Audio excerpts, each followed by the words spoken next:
Hello and welcome to the Eternal Tournament Series Season 1, Week 6. I am Sir Rhino, and joining me in the booth today to bring in all the new patch 1.28.7 action is Counterbob. How you doing, Counterbob? Good. How are you doing today yourself? I'm doing great. For those that are out of the loop, a huge Eternal Balance patch just dropped yesterday, and I was really enjoying it. I'm sure you were too. And now it's up to the players to adjust and adapt. And we'll be talking about all sorts of card changes throughout the day. And this first match is going to highlight a couple of them. When big balance changes come through, generally it takes some time to brew up some new things and react to it, and people will retreat to old familiar things like maybe Argentport mid-range. But on the other side, we've got some interesting things going on here. Yeah, it's. I remember seeing Last Light Druid and being like, that's just a card. I'm not really going to pay attention to it. Now we have a deck kind of centered around it. Yeah. All sorts of stuff going on. Magus of the Mist, like that interaction is really good, but I don't know how it's going to fare in this matchup, trying to set up this sort of basically combo versus a deck full of removal and also aggressive units. Yeah, Last Light Druid now is essentially a repeatable, unstable form where you actually get the summon effect now, where before it would blanket and transform the unit as it entered. So now you can actually combine Last Light Druid with things like Amber Acolyte and transform that body into something else after you get the sigil. But I agree, this deck does require some setup. If you're not turning your slightly undersized bodies, you might be playing a weaker game plan than what else is out there. The cool thing is, though, a lot of these aren't that undersized up front. Like, Heart of the Vault and Lunar Magus aren't exactly slouches in terms of what they're bringing up front, at least. Yeah, it's a lot of sturdy units, but I'm just worried about it. If it flusters or gets stumbled at any one point, it seems like a deck that just can't miss on power, on hitting a unit, or just something to set up. You can't have a hiccup, especially in this sort of matchup. Yeah, a lot of things need to go right. And even then, you need the transformations to work out. Yeah. Having your Heart of the Vault transformed into one of the newly nerfed Elysian Pathfinders or Trailblazers, that's going to feel pretty bad.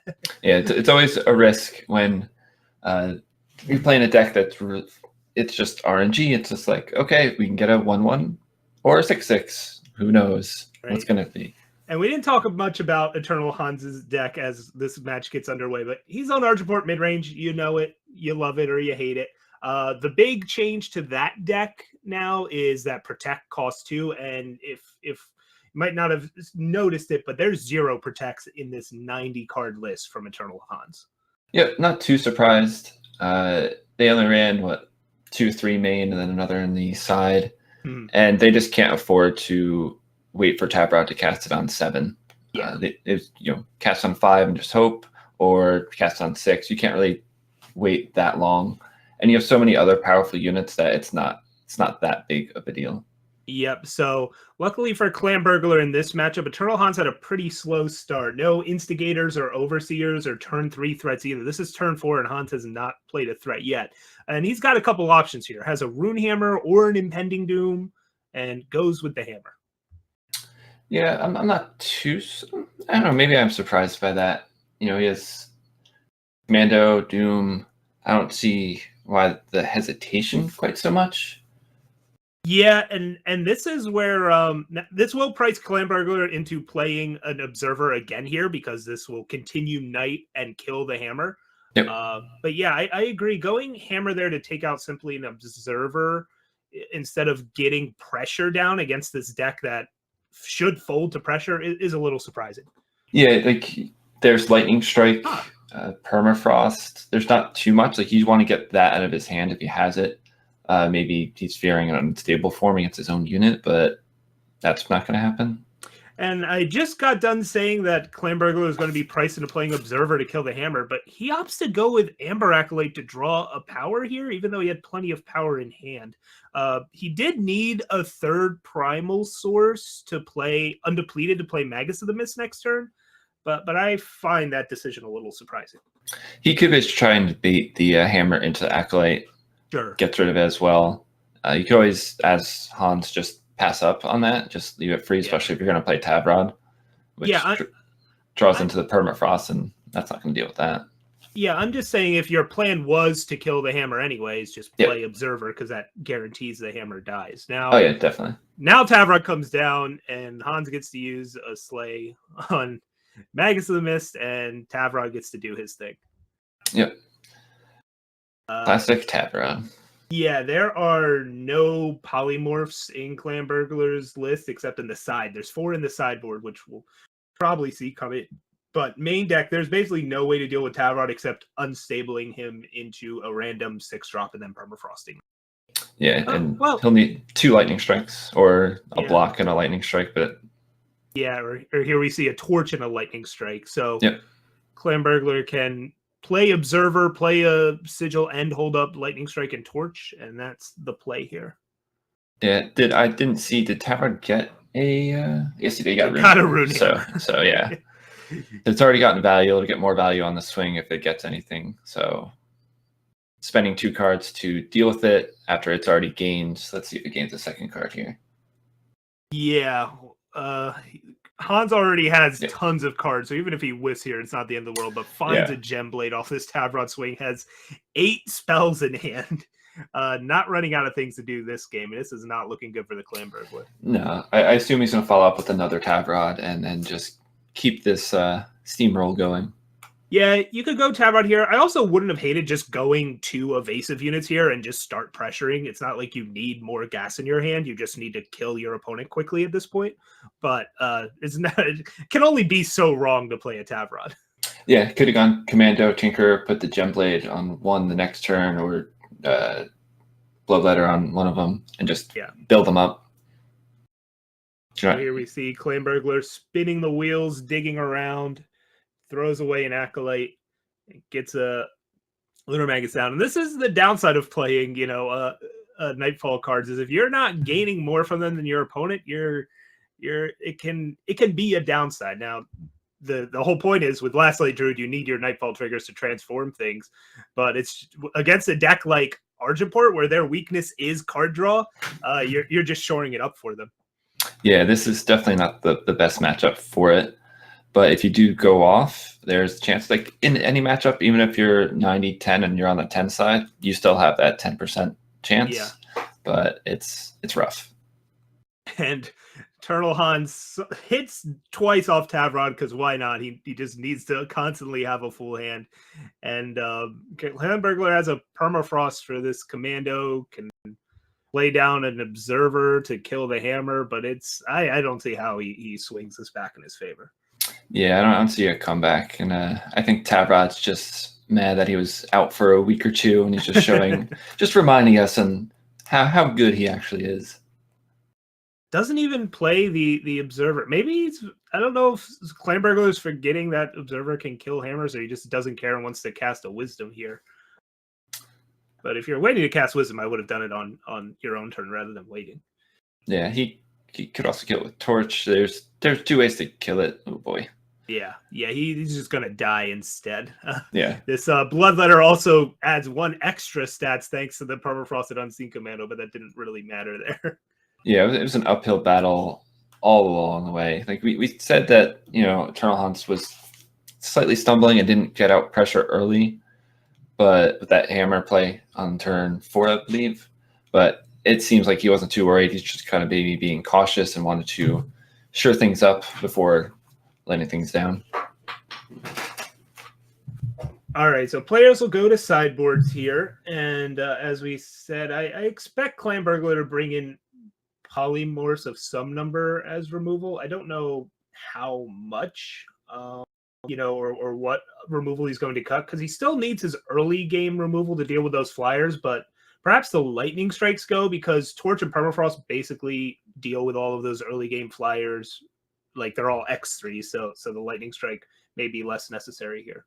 Yeah, lightning strike also deals with hammer, so that's maybe a thing. But you could sometimes. Yeah, occasionally. You could just swap the Caleb's Choice in, because that'll kill it. I think lightning strike dealing with hammer, it only deals with hammer on the second swing. Right? Yeah, on the first first swing is immune to damage, and you already have so many Nightfall triggers. I don't think you care too much. Like that game, hammer didn't do a whole lot the second time around. Every time a hammer was in play, you had the option of destroying it with Nightfall. Yeah, I definitely think Lightning Strike would be the prime cut here. Do you think Rain of Frogs comes in as well? No, I don't like Rain of Frogs against these just mid-range good stuff decks. Like, nothing you hit is important enough to really matter. Like, yeah, hitting Tavrod with it's okay, but the problem is you're spending 4 to not impact the board at all, and if your opponent opens on a 2-drop then a 3-drop, you're just dead if you have a Rain of Frogs in hand. So I don't think you can really afford to play that kind of card in this matchup. Makes sense. Now for the Archport mid-range, I don't even know what you really would want to cut or bring in. It seems like the main deck's just going to work. You already have the 4 Sabotage's main. That's the big thing. You have the removal. Annihilate, maybe more Annihilates. Yeah, against things like Magus and Lathlight Druid, the fast Annihilate looks nice. The only thing it whiffs on is Heart of the Vault. Every other unit is monofaction, so and it's cheaper. So I could see some number of those coming in. You have Vanquish's main deck, and those aren't that good here. They don't hit anything naturally other than the Sentries and Heart of the Vault out of your opponent's deck. Yeah, and you have Dragon from Magus. Yeah, and you have the Slaves for that. Just have to prioritize what removal. But yeah, I don't see any units getting swapped up here. I think you just you keep the exact same threat package and change up your removal slightly so that it lines up better with what your opponent's doing. Yeah, it could even just be like keep 1 Vanquish in and then bring in the 3rd Annihilate. Yeah, the Suffocates are also pretty good here too. True. They're killing a lot of things as well. So it might just be they make their removal overall a lot cheaper and just accept that sometimes your opponent will play a Heart of the Vault eventually and you'll have a bit more trouble dealing with it. Yeah, whereas, all his threats are coming down in turn 4 and 5. The Heart of the Vault is going to come out in 6, so it's not too worrying. Yeah, and it's only coming down on 6 if the rest of Clanburglar's power lines up, right? That's triple time, triple fire in a 3-faction deck. It's not easy to do. In a base primal. Yeah, Magus of the Mist at the Heart of the Vault's not the easiest curve. No, this is definitely the interesting power base with unit proportion. Yeah, the power worked out decently though in that last game for Clanburglar. He has plenty of fixing, that's for sure, but it's still a risk. Got all 12 crests, definitely helps.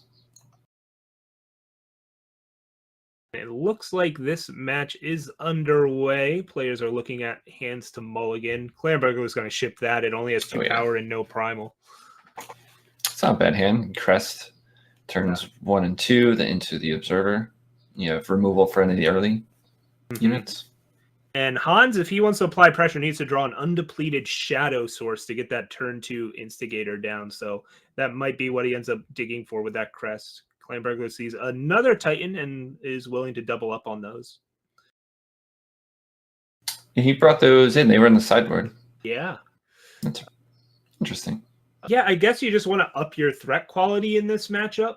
I'm not sure what you bring out. Probably something like Infernus is not, it's a bit of a pipe dream to hope that a Last Light Druid survives and then you get to play an Infernus and that survives and then transforms. So I imagine the juicy cards like that come out and Sunken Tower might get trimmed down on too. Yeah, that makes probably the most sense. Try to less of the combo approach, more of the just stabilize, build up. All right, well, Hans again missed out on undepleted power, so it's going to be a bit of a slow roller out of him. But here comes the Nocturnal Observer to smooth draws out for both sides. Clanburglar opting to discard a Torch there.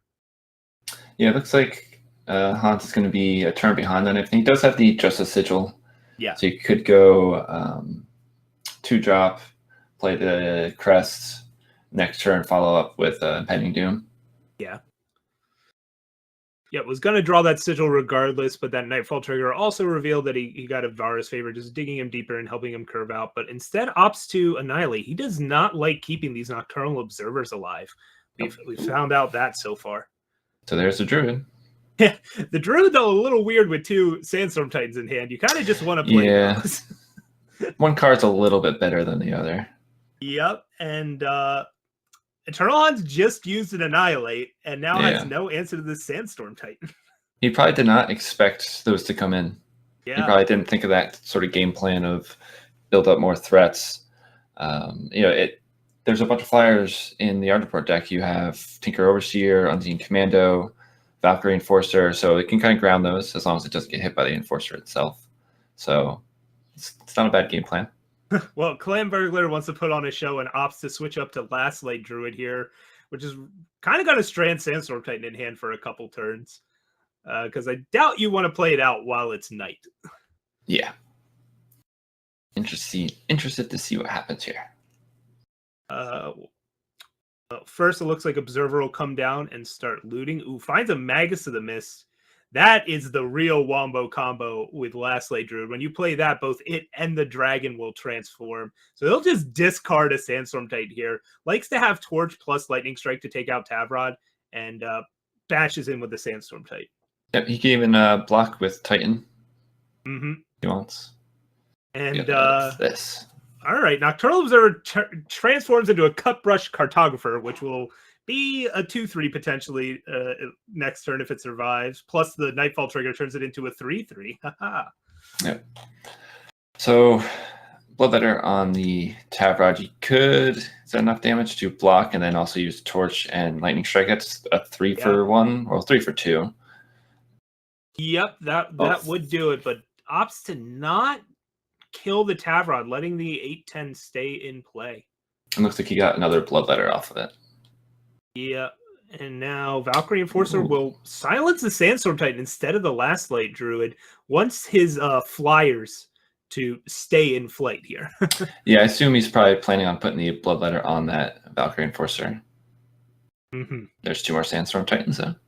Yep, so it is night here. So if TheClamburglar plays out these Sandstorm Titans, they will not remain Sandstorm Titans. So I think we're going to see a Magus of the Mist and see what both the Magus and the dragon transforms into. Oh, TheClamburglar just bottomed a power and revealed an uncastable Heart of the Vault. Yeah, I don't think you'd want to play it here, though. It doesn't kill anything. Well, he played one anyways, as Magus of the Mist turns into Heart of the Vault. Sure, and we have a 5/3 blocker. Yeah, but TheClamburglar doesn't have triple fire, so the Heart of the Vault play was not even an option. Yeah. All right, well, this is a board state. Not one I expected to see today. Bloodletter does go on the flyer as you suspected, but a block with Topaz Drake plus Torch can take it out here. Yep, and then you could possibly trade your Heart of the Vault and Titan. Yeah, the Titan's silenced, so this way you only lose 1 unit. Tavrod has been drawing gas, and Hans has lots of flyers to follow this up, but TheClamburglar's kind of got a lot of threats of his own here. Yeah, there's just been no removal besides that 1 Annihilate that Hans has drawn. But he does have a lot of pressure in hand. 2 Dooms, 2 Unseen Commandos. The timing on this Torch is always a little tricky because you want to check for pauses to see if they have finest so you don't waste it. But it also gave Eternal Hans the opening post-combat to put a weapon like Bloodletter on it if he had one.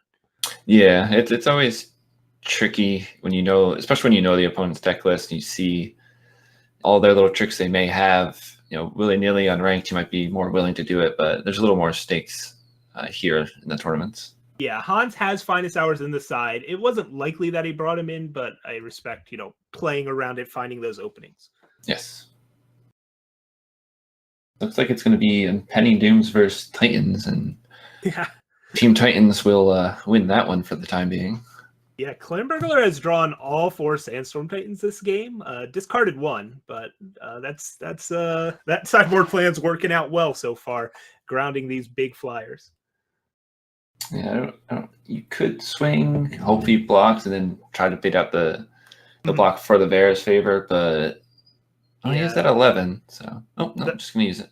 Also, the problem with that plan is there's a Silence Titan that he would block with first anyways. Yeah, definitely. I don't think you're so far behind that your best play is hope your opponent makes a pretty big mistake. I don't think that's this board state quite yet. Yeah, and they're at 10, you're at 26, so you have some time to take the damage from the Impending Dooms. Yep. And here we see a Nocturnal Observer's the draw, which would get transformed by Last Light Druid and also make it night next turn to set up this Magus of the Mist. Comes down, gets activated. That Crest of Wisdom doesn't doesn't provide fire influence, so decides to get rid of that and still hold out hope that this Heart of the Vault will be castable at some point. Yeah, I'm not sure. Not sure about that. I'd like to dig more. I'm not sure. Well, Heart of Vault is just a 6/6 and does do 2 damage, but it's not going to really kill anything. Double damage. What do we got over here? Yeah, that's a Shogun of the Waste that Titan transformed into. So it means you only have one Sandstorm Titan left. When that dies, your opponent's flyers are all going to take to the skies and you're going to die. But okay, there's some unstable forms, Heart of the Vault, and a Maximus. TheClamburglar's got a lot of options here. Yeah, 2 unstable forms. And you can also, you can play everything but the heart. Yep. So he's opting to go with the Magus here pre-combat, but Hans only has 1 power up, so that doesn't matter too much, and bashes in with a Shogun and a Sandstorm type. It'll be interesting to see what he does with these unstable forms. He's again, you only have a Sandstorm type in play. These impending dooms are threatening to kill you. Maybe you throw one over that way. We'll see if he decides to be patient with these. Yeah, pretty much if that Titan dies, you die. Okay. He opted to go and use it on his 3/3 for his 3/3 for 4 and turned it into a 3/5. Venom Spine Hydra as well. Yeah, that's a scary thing. Yeah. Essentially unblockable, right? Or you have to chump block it every time. You're not going to gang block it because then you lose your whole board. So that's a pretty nice hit as far as upgrades go. The 6/6 Illusion Dragon became a 7/7 Hydra. Yeah, still no flyers, so we're still worried about that. Yeah. Any removal that Hans has, he has the Vanquish, the Annihilate, Slay. So he has lots of chances to hit. Here we see Last Light Druid get transformed. Not going to use Polymorph here. Probably just planning on using Heart of the Vault post-swing here as the A-Space comes in. Nervous about Hans just top-decking that removal for Titan at some point. And now Hans will figure out how to block so that Titan dies and he lives and can crack back is what he's hoping to do here. I haven't figured out exactly how that looks because he's at 11 health and there's a lot of big boys coming in. Yeah, he's going to gain 4. Yeah. So that'll bring him to 15. And what's he going to let by? Looks like 8 damage through. 8. No, there's still the Sauropod. No. Yeah, so it looks like the Sauropod. No, he keeps changing his mind. The block on Stampede Driver is free, except that would actually let TheClamburglar finish it off with the Heart of the Vault. Yeah. So Titan does die. 1 Doom will survive. Mokto's still there. So if with TheClamburglar can just play Heart of the Vault, hit Impending Doom, and Eternal Hans will not have a lethal crackback. Are you worried about maybe drawing a weapon? A weapon still wouldn't do it because Eternal Hans has no... oh, yeah, Bloodletter. Yeah, could only bring it up to 8. Yeah, and there we see. Bloodletter is the draw. And free Lightning Strike in hand. So that goes to 13, and that is not enough. And TheClamburglar takes game 2, siding in Sandstorm Titan. Turns out that card's pretty good. Yep, still good. Still pretty good. Definitely, yeah. I didn't even think about it, but it makes total sense with the amount of flyers. And also, the Report deck brought in the Moktos, so it blocks everything real well. Yeah. And kind of the story of that game was very early on, right? Eternal Hans saw very little removal that game and used an Annihilate on the Nocturnal Observer, and then face down 4 Sandstorm Titan. Yep, that was the only piece of removal he drew. Yeah. I would suspect after seeing that sort of board state that all 4 Annihilates might be coming in if they weren't already in. Mm-hmm. Yeah, I can agree with that idea. And I also think in future, in this final game, if there's the option to annihilate a Nocturnal Observer, Hans will be a little more hesitant to do so. Yeah, a lot of the times with like the Scream decks, 3 Animator decks, you want to kill the Observer because it's sort of their engine. In this, it's not as big of a piece of the engine. Yeah, you want to turn on the Knight, you filter cards, but it's not as essential as it is in those Scream decks, I think. So it could just be like, so he's just killing this when I need to kill it. Yeah, in this matchup, it's a nice card, a 2/3 for 3 that lets you dig for your pieces, but those pieces aren't huge swings potentially like or immediate swings like reviving a Vera is, as you were talking about. Although bringing back a Vara isn't quite as strong as it used to be either. No. Yeah, it's normally like, turn 3 Observer, ditch your aReNGee, next turn, scream it. You're not worried about that in this matchup. Yeah, in this matchup, it's all right. They're going to have an Observer, then they'll eventually play a Last Light Druid. That Last Light Druid has to survive a whole turn, or you have to have enough power to play both it and another unit with it. You've got a little bit more time. You don't have to take out the Observer right away. It's just more of it's a card filtering, which is nice, but it's not the end of the world.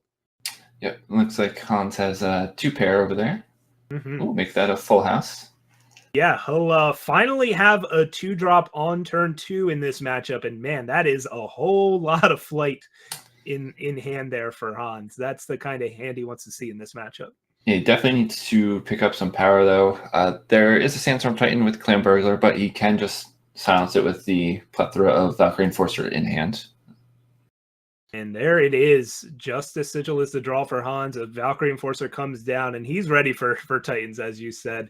TheClamburglar will be able to answer something with a Lightning Strike next turn, but triple Last Light Druid is not the defensive stalwarts you need right now.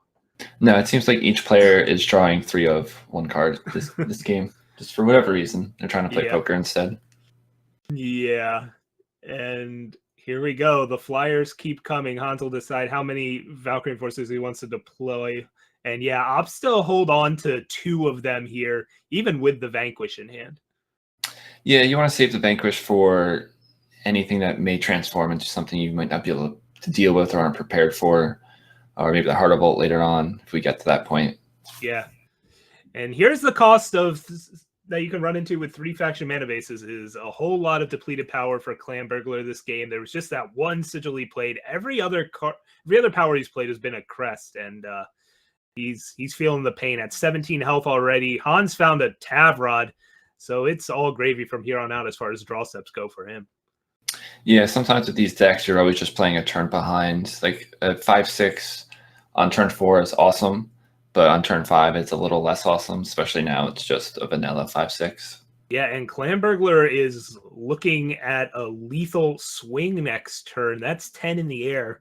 So this Wisdom of the Elders is going to have to find removal. If he plays Last Light Druid, he's simply dead. Yeah, the only thing, you can draw a Torch or Lightning Strike. Just about Permafrost, it. Yeah, potentially. And there it is, Torch. And he's just going to Torch now.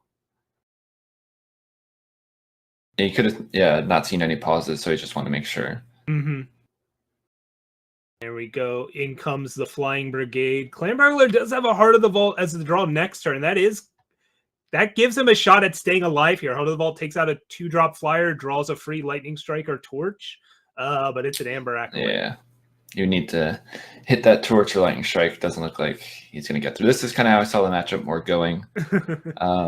There was nice to see game 2, though, kind of the TheClamburglar's deck going off, the way it interacts. It was definitely good to see that sort of thing instead of 2 games just like this.